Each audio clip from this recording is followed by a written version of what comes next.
आज हम revenue curves के बारे में पढ़ेंगे। तो सबसे पहले पढ़ते हैं कि रेवेन्यू होता क्या है। रेवेन्यू वो होता है जब कोई सेलर अपनी कॉस्ट लगाकर प्रोडक्शन करता है और उस प्रोडक्शन से जो प्रोड्यूस होता है उसको वो मार्केट में जब सेल करता है तो उस सेलिंग से उसको जो रिसिप्ट मिलती है उसको हम बोलते हैं रेवेन्यू या टोटल रेवेन्यू। तो टोटल रेवेन्यू की डेफिनेशन क्या होगी? refers to the total receipt from sale of output। और से जो आउटपुट जो निकाला था उसने प्रोडक्शन के बाद उसको सेल करने पर जो उसको रिसिप्ट प्रदान होती है उसको बोलते हैं हम रेवेन्यू। तो इसके लिए एक एग्जांपल हो जाए। एग्जांपल कुछ ऐसा है कि टोटल रेवेन्यू में अगर हमारे पास 100 यूनिट्स हैं तो एक यूनिट्स की अगर हमारे पास जो प्राइस होगी वो होगी 20 रुपीज़। जब 20 रुपीज़ एक यूनिट की प्राइस है तो हमारी 100 यूनिट्स की कितनी हो जाएगी? 2000। ठीक है। तो सिंपल सी बात है, सिंपल सा फॉर्मूला है कि जब कोई यूनिट की प्राइस होगी 20 रुपीज़ तो 100 यूनिट्स की कितनी हो जाएगी? 2000 रुपीज़। तो ये जो 2000 जो इसको मिले ना, ये जो 2000 मिले और वो इसकी क्या हो जाएंगे? रेवेन्यू हो जाएगी। ये इसकी हो जाएगी रेवेन्यू, जो टीआर हो जाएगी, इसकी टोटल रेवेन्यू हो जाएगी। इस सिचुएशन को हम कहते हैं एक कॉम्पिटिटिव मार्केट में या कॉम्पिटिटिव सेलर इस सिचुएशन में काम आता है। तो इस सिचुएशन को कहते हैं हम कॉम्पिटिटिव मार्केट सिचुएशन, जब सेलर एक फ़िक्स प्राइस पर अपनी क्वांटिटी जो आउटपुट होती है उसको जब सेल करता है उससे जो रिसिप्ट मिलती है उसको बोलते हैं हम टोटल रेवेन्यू। ठीक है। तो ये कॉम्पिटिटिव सेलर करता है और जब कॉम्पिटिटिव सेलर जब करता है तो उसको हम कहते हैं प्राइस टेकर। इधर पे सिंपल लिखा हुआ है कि due to the presence of competitive among the sellers. एक कॉम्पिटिटिव मार्केट होती है, आप आगे पढ़ेंगे क्या बोलते हैं फॉर्म्स ऑफ मार्केट्स में या मार्केट फॉर्म्स में, जो उस चैप्टर में आप पढ़ेंगे कॉम्पिटिटिव सेलर क्या होता है और सिंगल सेलर क्या होता है और नॉन कॉम्पिटिटिव मार्केट क्या होती है। तो उसमें आपको पता चलेगा कि कॉम्पिटिशन क्या है। ठीक है। तो इसी तरीके से इसमें जो सेलर होता है वो होता है प्राइस टेकर। ये प्राइस टेकर होता है, इसका मतलब क्या है? इसका मतलब ये है कि जब डिमांड और सप्लाई जो मार्केट फोर्सेस होती हैं उनके तहत डिमांड और सप्लाई को देखते हुए जब कोई मार्केट उसमें प्राइस फिक्स करती है किसी प्रोडक्ट पर, उसी प्रोडक्ट को प्राइस फिक्स करने पर जो सेलर के पास जो प्राइस आता है उसी सेलर पे उसको बेचना पड़ता है। फॉर एग्ज़ाम्पल अगर किसी टीवी सेट का प्राइस है हमारे पास 15,000 रुपीज़, तो उस 15,000 से उससे वो कम भी नहीं कर सकता और ज़्यादा भी नहीं कर सकता वो सेलर। उसको उसी फिक्स प्राइस पर उसको सेल करना पड़ेगा। सारा प्रॉफिट और वो होगा जो वो सीधा मार्केट के पास जाएगा, उधर से जाकर वो डिस्ट्रीब्यूट होगा। तो इसी मार्केट फोर्सेस की डिमांड और सप्लाई को देखते हुए हम इसमें क्या बोलते सेलर्स जो होते हैं वो इसको सेल करते हैं। ठीक है। अगर एक टीवी सेट का 15,000 है तो हमारा 1,55,000 टीवीज़ का कितना हो जाएगा? 15.75 करोड़। तो जो 15.75 करोड़ होगा वो जो टोटल रेवेन्यू होगा वो सेलर का टोटल रेवेन्यू कहलाएगा। इसके बाद जो अगला है वो है हमारा कि जब मार्केट प्राइस फिक्स्ड होता है तो वो प्राइस हमारा कहलाता है पी। उसको हम पी से डोनेट करते हैं और जो क्वांटिटी होती है उसको हम क्यू से वो क्वांटिटी जो प्रोड्यूसर ने सेल करी थी उसको हम बोलते हैं क्यू। अब इन दोनों का मल्टीप्लिकेशन ही हमारा टी आर होता है। ये मल्टीप्लिकेशन ही हमारा टी आर कहलाता है। ठीक है। तो आपको समझ में आ रहा होगा। और इसके बाद है हमारा एवरेज रेवेन्यू। तो एवरेज रेवेन्यू क्या होता है? तो एवरेज रेवेन्यू होता है रेशियो। किसका रेशियो? टीआर और क्वांटिटी का रेशियो। जो क्वांटिटीज़ हम बाज़ार में सेल करते हैं, मार्केट में जो सेल करते हैं, उस पर जो हमें एवरेज रेवेन्यू मिलता है वो होता है हमारा जो टोटल रेवेन्यू होता है। उससे हम किसी भी यूनिट को उससे डिवाइड करते हैं। जो हमारी जो यूनिट्स होती हैं उसको हम डिवाइड करते हैं तब जाकर हमारा निकलता है। अब बात आती है कि ए आर प्राइस से इक्वल कैसे है। तो कॉम्पिटिटिव मार्केट में जो ए आर होती है वो प्राइस के इक्वल होती है। ठीक है, कैसे होती है? जब हम ए आर को टी आर को हम पी इंटू क्यू लिख सकते हैं, तो इससे इस एक्सप्रेशन से हमें पता चलता है कि A R is equal to P. इसलिए एवरेज रेवेन्यू किसकी इक्वल है? प्राइस के इक्वल। A R is equal to P. इसके बाद आता है हमारा मार्जिनल रेवेन्यू। मार्जिनल रेवेन्यू क्या कहता है? Marginal revenue is defined as the change in the total revenue upon the change in the quantity supplied. ठीक है, वो क्वांटिटी सप्लाइड का चेंज और जितना भी टी आर जो टोटल रेवेन्यू आया उसका चेंज, उन दोनों का रेशियो कहलाता है। ठीक है, इसको हम लिख सकते हैं कि टी आर जो इसकी जो डेफिनेशन होगी, जो सही डेफिनेशन वो होगी, is defined as a change in the total revenue caused by an additional unit sold. Additional unit sold मतलब जो हमारी एडिशनल यूनिट होगी, जैसे किसी यूनिट को हमने सेल करा, उसके बाद एक और यूनिट को हमने सेल करा, उस यूनिट पर जो हमें रेवेन्यू प्राप्त हुआ, जो एडिशनल यूनिट, उसको पहली वाली यूनिट से जो रेवेन्यू प्राप्त हुआ उससे हम जब माइनस करेंगे तो हमारा एम आर निकल के आएगा। ठीक है, तो ये हो गया हमारा एम आर। अब एम आर भी प्राइस से इक्वल होता है। ठीक है, आप सबको पता होगा, आपने पढ़ा भी होगा इसको। तो ये होता कैसे है इसको हम समझते हैं।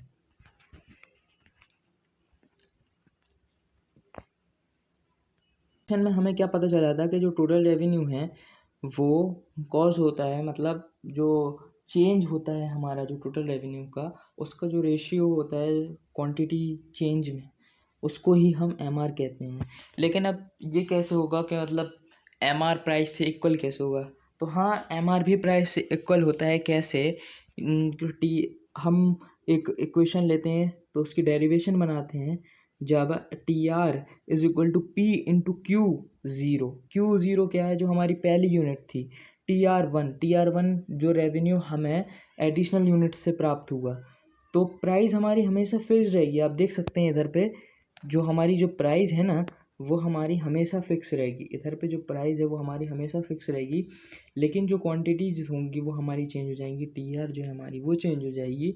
अब इन दोनों इक्वेशंस को जब हम एक साथ रखते हैं, एक ही साथ रखते हैं, तो हमें ये पता चलता है कि जो हमारा मार्जिनल रेवेन्यू है वो प्राइस से इक्वल है। इधर से हमें पता चलता है कि जो मार्जिनल रेवेन्यू वो हमारा प्राइस से इक्वल है। ठीक है, इसके बाद in a competitive market A C is equal to M C is equal to P. Simple सी बात है कि अगर पी ए सी से इक्वल होगा तो जाहिर सी बात है पी एम सी से भी इक्वल है, तो दोनों एक दूसरे से इक्वल हो जाएंगे। अब ये जो आप डायग्राम देख रहे हैं, इस डायग्राम में दर्शाया गया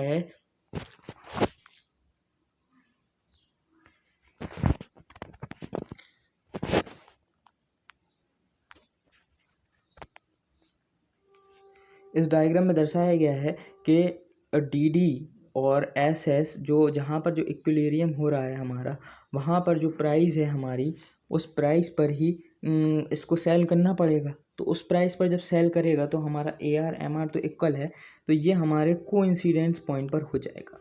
अच्छा, अब बात आती है कि टी आर कहाँ होगा। तो टी आर जो है हमारा, वो जहाँ से हमारी प्राइस फिक्स है वहाँ से ही इसको सेल करेंगे, तो ये हमारा हमेशा बढ़ता जाएगा। तो ये आ जाता है हमारा टी आर कर्व। ठीक है, तो आपको A R curve, M R curve और टी आर कर्व आपको तीनों समझ में आ गए होंगे। अब आगे बढ़ते हैं हम अपने शेड्यूल की तरफ। तो इसका शेड्यूल कैसा होगा वो देखते हैं। A R and the M R of a competitive seller. तो अगर हमें किसी भी चीज़ का रिलेशनशिप शो करना है तो वो हम सिर्फ और सिर्फ शेड्यूल से शो कर सकते हैं। तो आज हम देखते हैं कि इसमें ए आर एम आर का रिलेशनशिप क्या है। तो आप देख सकते हैं कि आउटपुट जो है हमारी बढ़ती जा रही है, उसमें भी पहले 1 होती है, 2 होती है, 10 होती है, 15, 20, 30, 50, 60, 80, 100। ठीक है, ऐसे ऐसे बढ़ती जाती है। उसी हिसाब से टी आर जो है हमारा वो भी इंक्रीज़ करता है, लेकिन 10 रुपीज़ से इंक्रीज़ करता है वो हमारा इधर से।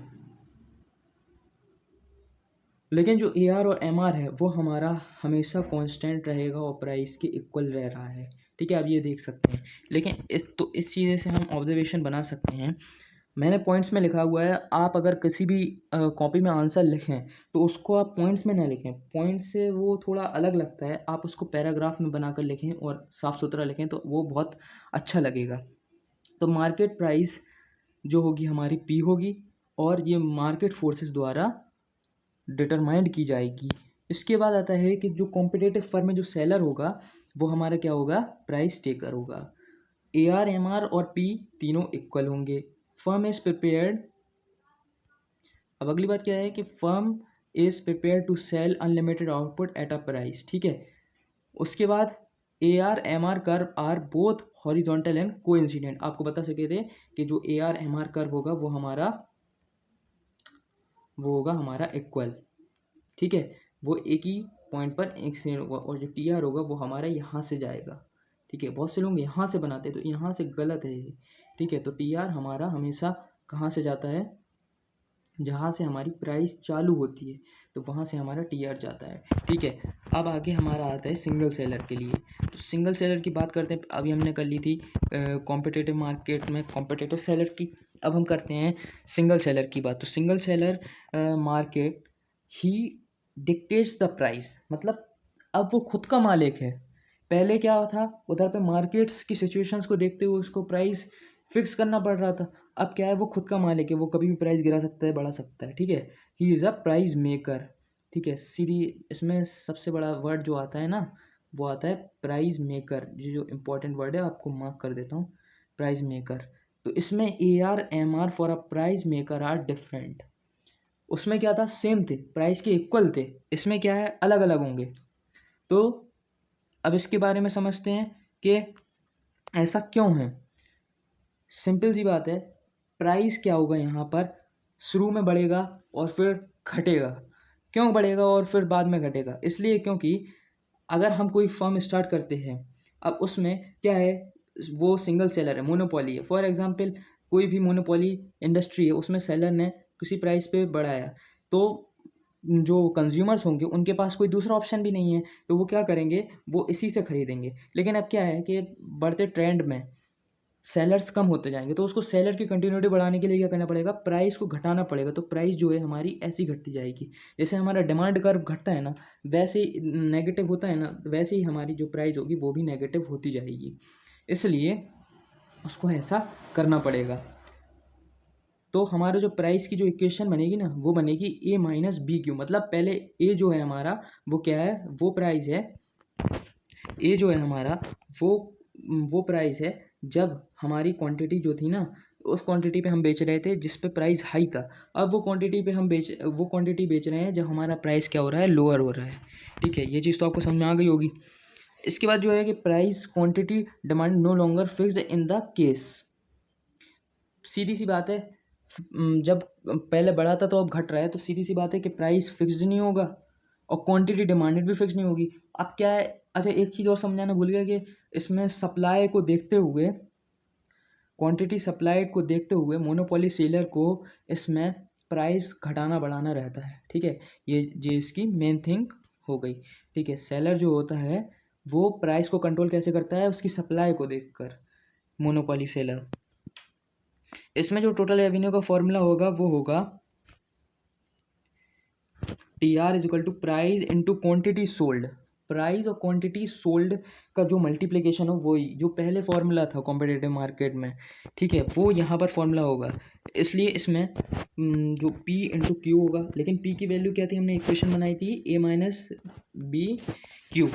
तो इस इक्वेशन को रखते हुए हमारे पास जी क्या हुआ, A Q minus B Q square. अब इस टोटल रेवेन्यू से पता क्या लगता है कि ए क्यू मतलब पहले हमारा बढ़ रहा था और एक कांस्टेंट रेट पर आया, लेकिन फिर क्या हुआ, माइनस बी क्यू स्क्वायर, और उसी तेज़ी से ये हमारा ऐसे गिरा। तो ये हमारा टी आर रहा किसका, एक सिंगल सेलर फर्म का।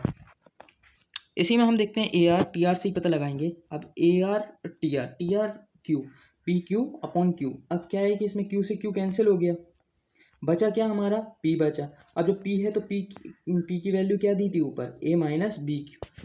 तो आप देख सकते हैं कि पहले क्या था, प्राइस इक्वल था ए आर के, तो उसी हिसाब से जब प्राइस घट रहा है तो ए आर भी घटेगा। ठीक है, समझ रहे हैं आप। क्वांटिटी चेंज को हम डिवाइड करेंगे तो हमारी जो नई इक्वेशन बन के आएगी ना, वो होगी a माइनस 2bq। इस इक्वेशन से हमें दर्शाता है वो हम इसमें देखेंगे कि जो इक्वेशंस जो हमने बनाई थी ए आर और एम आर की, उन इक्वेशन से हमें पता चलता है कि जो हमारे स्लोप है दोनों डाउनवर्ड है, लेकिन एक चीज़ ध्यान रखना इसमें कि जो एम आर कर्व होगा जो हमारा, वो ज़्यादा स्टीपर होगा। देख सकते हैं वो ज़्यादा स्टीपर है, और जो ए आर कर्व है वो हमारा थोड़ा सा ज़्यादा उससे फैला हुआ है ना। ये जेंटल है और ये स्टीपर है, तो ये इससे ट्वाइस है। तो ये हमें दिखाती हैं ये दोनों इक्वेशंस हमें इस चीज़ को समझाती हैं। आगे हम देखेंगे इसका शेड्यूल।